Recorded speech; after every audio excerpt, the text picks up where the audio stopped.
તમને જુદા જુદા ગ્રહો નક્ષત્રોના પેમ્પલેટ આપ્યા છે. આ એક સરસ મજાની ઇનોવેટિવ ગેમ છે, રમત છે. રમત સાથે સમજી શકો, રાત ને દિવસ શું કામ થાય છે સમજી શકો, પરિભ્રમણ ને પરિક્રમણ કોને કહેવાય એ પણ સમજી શકો. તમને બધાને રમાડવાના છે, એટલા માટેનો આ કાર્યક્રમ છે. તો એસ્ટ્રોનોમી શું છે, એસ્ટ્રોનોમીની વિશેષતાનો અમારો આ પ્રયત્ન છે.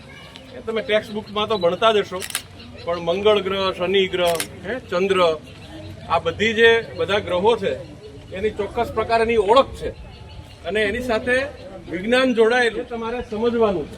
ફક્ત આનંદ કરવાનો છે, આનંદ સાથે. આને ક્રિએટિવ લર્નિંગ કહેવાય, સૃજનાત્મક શિક્ષણ. એ રમત સાથે શિક્ષણને જોડવું એ આ પ્રયાસ છે.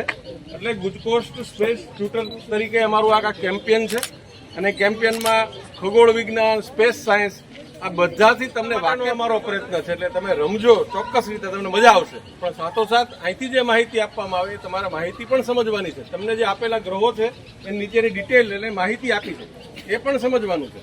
એ જુદા જુદા ગ્રહો છે. શાળા ગ્રામ્ય કક્ષાના વિદ્યાર્થીઓને અવકાશ વિજ્ઞાન અને ખગોળ વિજ્ઞાન આ બંને સહેલાઈથી સમજાય એટલા માટેની આ પ્રવૃત્તિ છે. તમે જુદા જુદા ગ્રહો બનાવ્યા છે, એના પાત્ર બનાવ્યા છે, નીચે એની લાક્ષણિકતા છે. તો એ પરિવારના સભ્યો કોણ, તો એ આપણે જાણવું જોઈએ, બરોબર ને?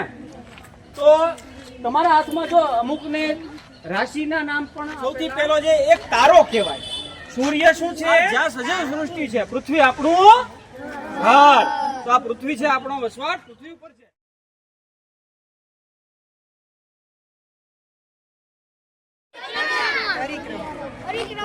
ખાલી પરિભ્રમણ થાય છે,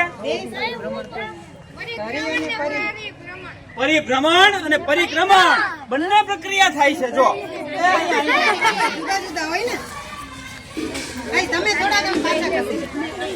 દરેક ગ્રહો આવી રીતે ફરે છે, પણ એ શું કામ ફરે છે ખબર છે? સૂર્યને શું હોય ખબર છે એનું?